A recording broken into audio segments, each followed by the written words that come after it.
Welcome back. Pakistan super league آپ کو یاد ہوگا پشاور زلمے چیمپئن ہے. اس کے جو مالک ہیں جاوید آفریدی بڑے عجیب و غریب آدمی ہیں. وہ بڑے چیمپئن ہیں, وہ جسے کہتے ہیں نا چین سے نہ بیٹھنے والا کوئی ہوتا ہے نا آدمی. اب انہوں نے جناب اعلان کر دیا ہے فاٹا سپر لیگ T20. وہ 3 اپریل سے لے کے 13 اپریل تک کی ہوگی. 7 قبائلی ایجنسیوں کی 24 ٹیمیں 67 میچ کھیلیں گی. یہ میچز باجوڑ, خیبر, کرم اور وزیرستان میں ہوں گے. فاتح ٹیم جو ہوگی اس کو 6 لاکھ روپے ملیں گے, رنر اپ کو 3 لاکھ روپے ملیں گے. جاوید آفریدی کہتے ہیں جی بہت ہی الگ تھلگ مظلوم لوگ ہیں اور 40 سال سے ان پہ جو پہاڑ ٹوٹ رہے ہیں انہوں نے خوشیاں ہی نہیں دیکھی ہیں. تو میں خوشیاں بانٹنے کے لیے جو ہے کی وجہ سے بہت بری طرح متاثر ہے. مطلب بڑا انوویٹیو آئیڈیا ہے نا فاٹا سپر لیگ کا. اچھا انہوں نے کہا جی کہ ہم سٹارز بھی لا رہے ہیں اس میں. سلمان بٹ ہے جیسے, عمر امین ہے, محمد رضوان ہے, افتخار سمیت ڈومیسٹک کرکٹ کے جتنے بھی پاسبل ستارے ہیں. ہمارے ساتھ اس وقت موجود ہے جاوید آفریدی صاحب. یہ بتائیے ریلو کٹے بھی آ رہے ہیں؟ سر میں آپ کو بتانا چاہوں کہ میرے خیال میں یہ صرف پشاور زلمی کو اس کا کریڈٹ نہیں دینا چاہیے. ان لوگوں کو اس فاٹا کے عوام کے ساتھ میرے خیال میں ایک سولیڈیریٹی ہے ہماری کہ 20 برسوں سے وہ جنگ و جدل میں رہے اور اس کے بعد مین سٹریم میں ان کو لانے کے لیے ان کے چہروں پہ اگر ہم تھوڑی بہت خوشی لے کے آ سکتے ہیں ڈیفینیٹلی ہم لے کے آئیں گے. کیونکہ 20 سالوں سے دے بین ٹرامیٹائزڈ فرام ٹیررزم. انہوں نے اور کچھ نہیں دیکھا. ڈسپلیسمنٹ ہوئی, خیبر ایجنسی, کرم ایجنسی, سارے لوگ پشاور آئے تو ان کو تو سوشل جو کوہیژن ہے ان کو تو ہم نے دیا بھی کچھ نہیں ہے. تو یہی ایک مشن اور ویژن ہے کہ ان کو مین سٹریم میں ہم کیسے لے کے آیا جائے. اور میری یہ ریکویسٹ ہوگی جتنے بھی ہمارے اور پروونسز ہیں اور اسٹیٹس ہیں کہ اگر 16 ہماری جو کنسٹیٹیوشنل امینڈمنٹ کے بعد ہر صوبے کو اپنا رائٹ دیا گیا ہے, پیسے دیے گئے ہیں, بجٹ دیے گئے ہیں, لیکن فاٹا کے لیے اس لیول کا بجٹ نہیں ہے کہ وہ اپنے وہ انفراسٹرکچر کو ڈیولپ کر سکے, وہ اسٹیڈیم بنا سکے. لیکن ہم دیکھیں گے کیسے یہ فاٹا سپر لیگ کسی کو رائٹس آپ نے بیچے ہیں کسی ٹیلی ویژن چینل کو یا کچھ اس طرح کا انتظام کیا ہے, ہم کیسے دیکھیں گے؟ بالکل exactly we are in talk with ہماری جو نیشنل براڈ کاسٹنگ ہے PTV کے ساتھ انشاءاللہ 1-2 دن تک we are trying our level best کہ ان کے ساتھ ہو جائے گا. لیکن آپ یقین مانیں یہ جب سے ہم نے یہ سلسلہ ان کے ساتھ سٹارٹ کیا ہے دے آر تو ان کے اندر وہ جو انرجی ہے اور انتھوزیاسٹک اپروچ ہے اباؤٹ پاکستان. بیکاز اگر 20-30 سالوں سے آپ نے ان کو اپنے مین سٹریم کا حصہ نہیں بنایا اور پھر آپ ان کو کہتے ہو کہ بھئی ایک دن آپ لوگوں نے مین سٹریم کا حصہ بنایا, so of course sports can be a big agent for change in society. اور ان لوگوں کو مین سٹریم میں لے کے آنا میرے خیال میں sports is the basic tool. Foundation تو ہے ہی ہے کہ ایجوکیشن فاؤنڈیشن ہے, لیکن اسپورٹس کے جو لینگویج ہیں اٹس انفیئربل. وہ ہر ایک بندہ اس کی زبان جان سکتا ہے اسپورٹس کی زبان کو. اگر میرا بس چلے تو میں آپ کو پرائم منسٹر بنا دوں جاوید آفریدی صاحب, کیونکہ جتنی اچھی آپ بات کر رہے ہیں تو میرے خیال میں کیری پیکرز کو کہہ ہی سکتے ہیں. تو لیکن یہ وہاں ظاہر ہے سیکیورٹی کے بھی مسائل ہیں, جیسے آپ نے کہا ڈسپلیسمنٹ بھی ہوئی تھی. تو انیشلی جب آپ نے یہ بات سوچی تو کچھ طرف سے دوست احباب نے یا ادھر ادھر کہا نہیں کہ یار کیا ہو گیا بھائی, تمہیں کیا کر رہے ہو, کچھ ایسا ہوا یا آپ کو بہت انکریجمنٹ ملی؟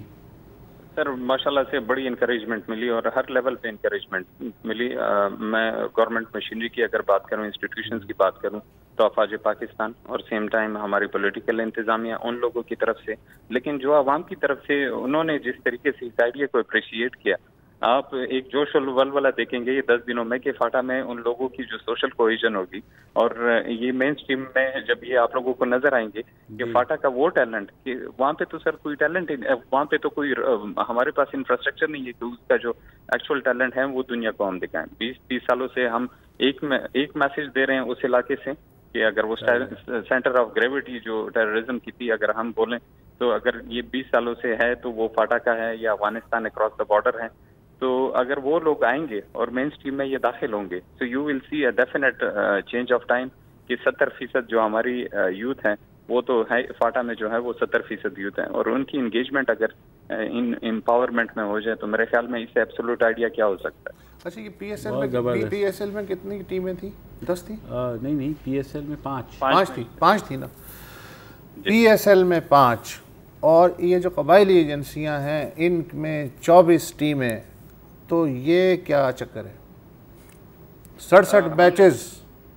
بالکل، اور ہم نے ان کو 6 گروپس میں بھی ڈیوائڈ کیا ہے. ہم نے ہر ایک بندے کو اپرچونٹی دی ہے. قبائلیوں میں سر یہ ہوتا ہے کہ اگر خیبر ایجنسی ہیں تو خیبر ایجنسی میں پھر 3 تحصیل ہیں. فار ایگزامپل ایک باڑہ تحصیل ہے، دوسرا جمرود، تیسرا تحصیل ہے وہاں پہ شلمان کا تحصیل ہے. تو اگر ہم نے ان کو اپرچونٹی دی کہ آپ لوگوں کی جو سب ٹرائبز ہیں اس میں سے بھی ہم دے دیتے ہیں کہ آئیں اور اس مین اسٹریم کا حصہ بنے، تو وہ ایسے لوگ یعنی جو انتہا پسند تھے وہ مین اسٹریم میں آنا ان کے لیے میں کہوں گا کہ اٹس اے چیلنجنگ. شروع میں ایک چیلنجنگ تھا ہمارے لیے کہ ان کو کیسے لے کے آئیں. اور سب سے امپورٹنٹ بات اس میں سر میں آپ کو بتاؤں کہ جو افغان مہاجرین ہیں جو ہمارے پاس 20 سالوں سے رہ رہے ہیں، کیمپوں میں رہ رہے ہیں، ان کے بچے بھی اس فاٹا سپر لیگ کا حصہ ہوں گے. تو یعنی وہ جو اسپورٹس کی ڈپلومیسی کی ہم بات کرتے ہیں کہ ہم نے اسپورٹس کی ڈپلومیسی ہم نے کرنی ہے، تو میرے خیال میں اس سے واحد ٹول آپ کے لیے نہیں ہے. وہ نفرتیں، وہ دوریاں اگر آپ نے واقعی دور کرنی ہے تو میرے خیال میں ہم نے کبھی اسپورٹس پہ اپنا انحصار نہیں کیا، اسپورٹس کو ہم نے یوز نہیں کیا، اس کو مین ٹول یوٹیلائز نہیں کیا. دنیا کہاں سے کہاں تک پہنچ گئی ہے، ہم کس لیول پہ کس انڈسٹری کو توجہ دے رہے ہیں. میرے خیال میں اسپورٹس انڈسٹری کو تو آج تک ہم نے کوئی توجہ ہی نہیں دی. ہم نے کوئی اسپورٹس کے حوالے سے کوئی گولز اپنے لیے، کوئی مائل سٹونز نہیں رکھے. اسپورٹس کا کوئی ویژنری پالیسی ہمارے پاس نہیں ہے. ہینڈ ان ہینڈ جتنے بھی ہمارے میڈیا ٹاکس ہیں یا میڈیا کے جو پروگرامز ہوتے ہیں، اسپورٹس پہ کتنے پروگرامز ہوتے ہیں؟ وہی پروگرام ہوتے ہیں جو کرنٹ افیئرس کے ہمارے پروگرام ہوتے ہیں، لیکن ہم نے کوئی ویژنری پالیسی دی نہیں ہے. تو اس لیے ہمارا وہ جو اسپورٹس کا انسٹیٹیوشن ہے وہ دن بدن وہ نیچے بیٹھ کے چلا آتا رہا ہے. ہم اگر پھر بات کریں کہ ہمارے جو لیجنڈری پلیئر ہیں ان کو ہم اچھی طریقے سے ہم یا فیئر ویل نہیں دے سکتے یا ان کو ہم پے بیک سوسائٹی نہیں کر سکتے، وہ تو اس لیے نہیں کر سکتی کہ جو ایتھلیٹزم ہے یا اسپورٹ ایکٹیویزم ہے وہ تو ہے ہی نہیں سوسائٹی کے اندر، وہ تو جانتے ہی نہیں کہ اسپورٹس ہے کیا. تو ہم پھر اپنے بچوں سے بھی یہ معاشرے سے بھی اس کا پے بیک لے سکتے ہیں اچھے طریقے سے.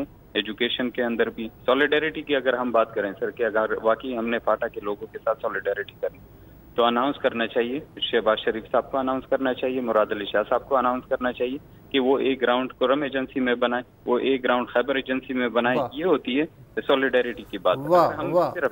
جاوید آفریدی صاحب آپ سے بات کر کے ہمیشہ مزہ آ جاتا ہے. میں پھر بھی کہہ رہا ہوں جاوید آفریدی صاحب، میں تو کہتا ہوں کہ آپ بن جائیں، فیوچر میں سوچیں پرائم منسٹر بن جائیں، کیونکہ جس طرح کی آپ کی باتیں ہیں لگتا ہے کہ شاید ملک کو ایسی ہی ایک سوچ چاہیے جو بدقسمتی سے جس میں ہم ٹاک شوز والوں کا بھی خاصا کردار ہے جو ہم پھاپا گھٹنیوں کی طرح لڑاتے ہیں، کہ کنسٹرکٹیو وے میں چیزوں کو آگے ضرور لے کر کے جانا چاہیے. Thank you so much for joining us. It was wonderful talking to you. Prime minister بننا آسان ہے مجھے، اگر اتنا ہی آسان ہے تو میرا بھی نام. سر آپ کی تو ایج کا نہیں پرابلم ہو جائے گا. کیا مطلب ہے؟ نہیں آؤ میں معاف سر، مطلب نہیں سر اسپورٹس مین اسپرٹ نہیں یہ بھی بن سکتے ہیں. میں ان کو سپورٹ کرتا ہوں. کیا میں عمران خان کی طرح 67 سال کا ہوں؟ کیا میں میاں صاحب کی طرح 65 سال کا ہوں؟ I am 55. اوہ یس سر. تو ابھی آپ 10 سال لگیں گے نا سر، کہنے کا مقصد وہی تھا. آپ جیسے دوست میرے ساتھ ہوئے تو بن گیا. فی الحال اجازت دے دیجیے، خدا حافظ.